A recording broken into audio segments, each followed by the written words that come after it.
साथियों, आज कई जगह खबरों में मैंने देखा लिखा हुआ है आम आदमी पार्टी को झटका। हज कमेटी में पहली बार भारतीय जनता पार्टी की एक कार्यकर्ता उसकी चेयरपर्सन बन गई और ऐसे बताया जा रहा है कि पता नहीं भारतीय जनता पार्टी कितना बड़ा चुनाव जीत के ये काम करती आ रही है। मुझे लगता है कि आज तक हमने कभी हज कमेटी के बारे में ये भी नहीं सुना होगा कि इसमें कोई चुनाव भी होता है, क्योंकि जो चुनाव है ये मात्र 6 लोगों का चुनाव होता है और वो 6 लोग चुनी हुई सरकार द्वारा हज कमेटी में भेजे जाते हैं। जाहिर सी बात है, तब एक ही सरकार कुछ लोगों को भेजती है तो उसके अंदर आम राय से एक मेंबर जो है उसके अंदर हज समिति के अध्यक्ष या अध्यक्षा बनते हैं। इस बार हज समिति के जो मेंबर्स बने उसके अंदर उपराज्यपाल महोदय ने दिल्ली वालों के साथ बेईमानी की और इतनी बड़ी बेईमानी है एलजी साहब ने की कि जो नाम सदियों से वर्षों से चुनी हुई सरकार भेजा करती थी उनको चोरी छुपे बदलकर नए नामों को डाल दिया गया। अब जब आप अपने नाम ही बदल दिए तो आप ही का बनाया हुआ आदमी कोई मेंबर बनेगा और आप ही का बनाया हुआ कोई मेंबर उनमें से चेयरपर्सन बनेगा। इसमें क्या बड़ा काम कर दिया बेईमानी से। इसके अंदर 6 मेंबर होते हैं, 2 मेंबर क्योंकि भारतीय जनता पार्टी के पास कोई मुस्लिम विधायक था ही नहीं और क्योंकि मुस्लिम विधायक विधानसभा में उपलब्ध थे इसलिए 2 मेंबर तो 2 मुस्लिम विधायक बने, क्योंकि यह मजबूरी थी एलजी साहब की। हो सकता है अगली बार किसी भारतीय जनता पार्टी के मेंबर का धर्म परिवर्तन करा दें, कहो कि भाई हज कमेटी के अंदर इस बार जो है वो करना है हमें कब्जा, तो 2-3 लोग जो है धर्म परिवर्तन करके मुस्लिम बन जाए तो भी हज कमेटी में जो है कब्जा हो सकता है। ये भी सोच सकते हैं जी साहब, आगे तो कहीं तक भी सोच सकते हैं। तो किया ये कि 2 एमएलए तो आम आदमी पार्टी के पहुंचे, अब्दुल रहमान साहब और हाजी यूनुस साहब। एक एमपी करना था, उन्होंने अपने एक एमपी गौतम गंभीर कर लिए। एक काउंसलर करनी थी, एलजी साहब ने बेईमानी करके चुनी हुई सरकार द्वारा भेजे हुए काउंसलर का नाम नहीं बल्कि एक कांग्रेस की काउंसलर को यहां पे लेके आया, क्योंकि भारतीय जनता पार्टी के पास ये भी नहीं थी। तो नेक्स्ट चॉइस उनके पास कांग्रेस की काउंसलर थी, तो कांग्रेस की एक मुस्लिम काउंसलर नाजिया दानिश को लेके आए गए और 2 भारतीय जनता पार्टी से जुड़े हुए लोगों को लाया गया। एक हैं कौसर जहान, जो साफ तौर पे भारतीय जनता पार्टी की तरफ से उनकी वकालत करती हुई दिखती रहती हैं, मयूर विहार में रहती हैं। और दूसरे एक मोहम्मद साद हैं, जिनको स्कॉलर नाम से स्कॉलर के कोटे के अंदर लाया गया। और जब उनसे पूछा गया आज हज कमेटी के इलेक्शन के दौरान कि भाई साहब आपके पास स्कॉलर की डिग्री है, तो उन्होंने बोला कि अभी डिग्री नहीं है मगर 2.5 साल में आ जाएगी। जो जिस स्कॉलर के पास तथाकथित स्कॉलर के पास अभी डिग्री भी नहीं है, मुस्लिम पर्सनल लॉ बोर्ड की जो पढ़ाई होती है या और कोई इसकी डिग्री होती है, वो डिग्री भी नहीं है उनके पास, वो भी डिग्री अभी आनी है। इस तरीके से बेईमानी से एलजी साहब ने पहले मेंबर बदले और फिर जबरदस्ती डरा धमकाकर, जैसे कहा जाता है कि बंदूक की नोक पर, इसका नोटिफिकेशन कराया, जो कि बहुत ज्यादा शर्म की बात है। और मेरे से अभी एक साथी रिपोर्टर कह रहे थे कि साहब अब आप क्या करेंगे, कोर्ट जाएंगे। और मैं कार में आते आते ये बात सोच रहा था कि जहां पे 2 सरकारों के बीच में जो रिश्ता है वो एक लिहाज का रिश्ता है, कि ये लिहाज है, इसकी हर चीज जो है उसके लिए कानून जो है बना तो हुआ है, मगर कई जगह लिहाज से चल रहा है। मान लीजिए आपको किसी की शादी के अंदर इनवाइट किया है, बारात के अंदर आप जा रहे हैं, आप भी दूल्हे वाली ड्रेस पहन के चले जाएं, आप भी सर पे मुकुट लगा के आ जाएं, कोई क्या कहेगा आपको? कोई ये तो कहेगा नहीं कि भाई तुम कैसे आ गए। मगर एक लिहाज है कि दूल्हा जो है वही है जो शेरवानी पहन के आएगा और सर के ऊपर जो है पगड़ी पहन के आएगा। ये कोई ना कि आप भी वहां पे आ जाए, कहे कि नहीं मैं भी दूल्हा हूं। ये एलजी साहब काम कर रहे हैं। जो छोटी छोटी शर्म लिहाज राजनीति के अंदर, प्रजातंत्र के अंदर और हमारे संवैधानिक सेटअप के अंदर थी, उन सभी लिहाजों को एलजी साहब खत्म करते जा रहे हैं। सारे इंस्टीट्यूशंस खत्म करते जा रहे हैं। एलजी साहब के पास कोई पावर नहीं है कि वो इस तरीके से हज समिति के अंदर बेईमानी से मेंबर्स बनाए, मगर एलजी साहब ने ये काम किया है और पूरी दिल्ली को उन्होंने आज शर्मसार किया है। कोई आपके पास सवाल हो तो आप पूछ सकते हैं।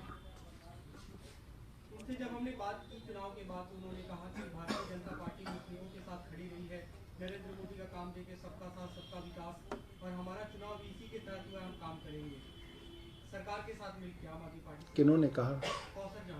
कौसर जान। तो ठीक है, हम तो मुस्लिम, अपने मुस्लिम भाइयों को भी बधाई देते हैं फिर कि अगर इतनी अच्छी पार्टी से हज कमेटी जो है आ गई है तो ये तो सबके लिए बड़े विचार की बात है, अच्छी बात है। अगर भाजपा ये काम करना चाहती है तो करना चाहिए, बहुत अच्छी बात है।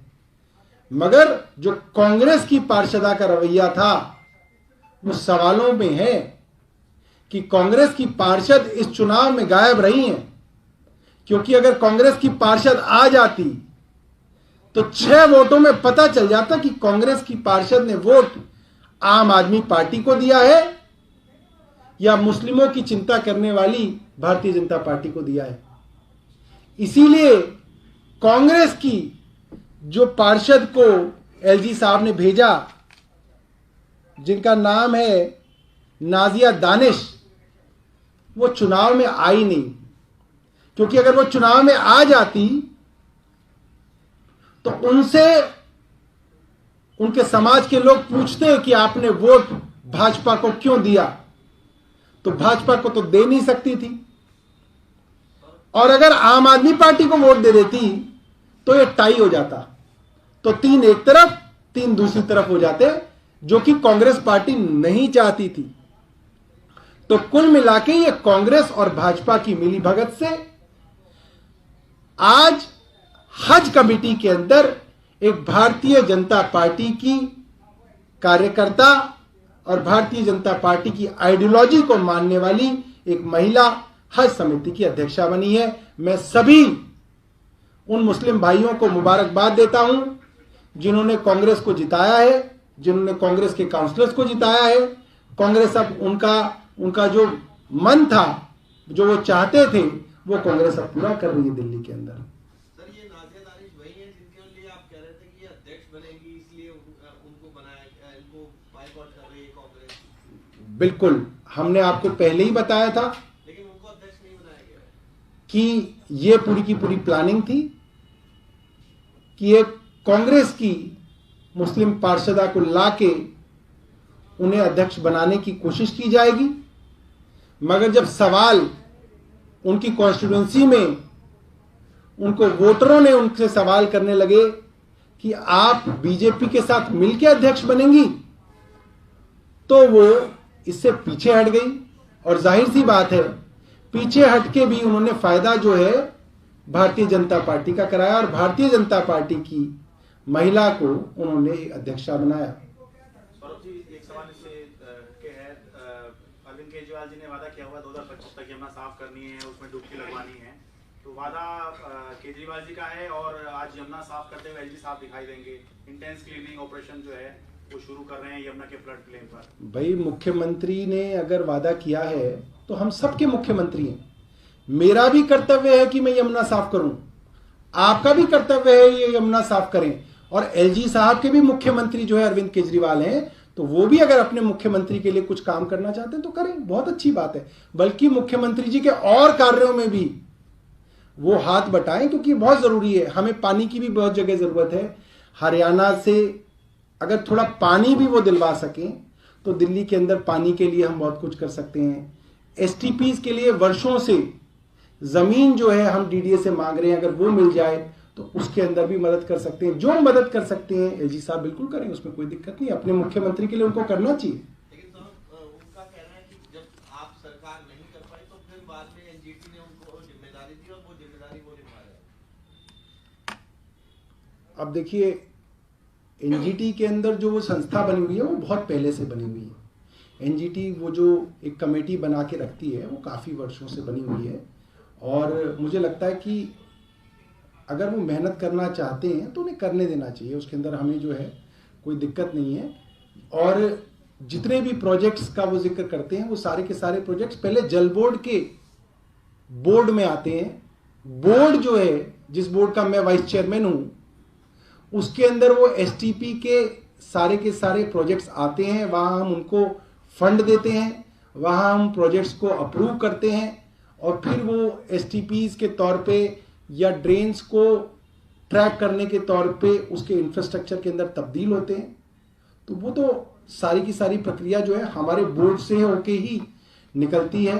अभी तक जो है एलजी साहब के पास ये शक्तियां नहीं आई हैं कि वो जो है खुद जो है जल बोर्ड की जगह जो है ये सारे डिसीजन ले पाए। यानी आप कह रहे हैं कि एलजी आपका जो मॉडल है वो कॉपी कर रहा है? नहीं, एलजी साहब अपने मुख्यमंत्री जी के काम में हाथ बटा रहे हैं।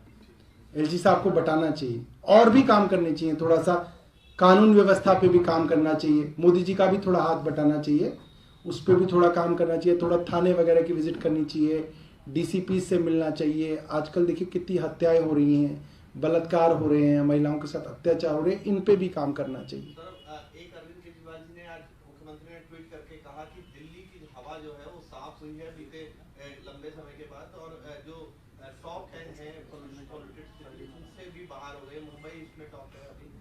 उस पर क्या ऐसा आप लोगों ने किया जो इस तरीके की हवा साफ हो गई? देखिए, मैं ये समझता हूं कि इसके अंदर सबसे बड़ा क्रेडिट अगर किसी का है तो वो दिल्ली वासियों का है। दिल्ली वासियों को कई वर्षों तक ये कह के बदनाम किया गया कि दिल्ली वाले प्रदूषण फैलाते हैं, मगर मैं ये बात आज गर्व से कह सकता हूं कि अगर कोई ऐसा राज्य है जहां पे थर्मल पावर प्लांट्स बंद हुए तो वो दिल्ली है। अगर कोई ऐसा राज्य है जहां पे फर्नेसेस जो कोयले पे चलते थे वो गैस पे शिफ्ट हुए तो वो दिल्ली है। अगर कोई ऐसा राज्य है आसपास के राज्यों में भी जहां पे जनरेटर सेट्स बंद हुए क्योंकि 24 घंटे बिजली आई तो वो दिल्ली है। और दिल्ली वालों ने बहुत सारे अपनी आदतों के अंदर तब्दीलियां करके भी इस पोल्यूशन को कम किया है, और मैं दिल्ली वालों को इसके लिए बधाई देना चाहता हूं कि उनकी मेहनत रंग ला रही है। और भी हमें अभी मेहनत करने की जरूरत है, पोल्यूशन को और कम करने की जरूरत है।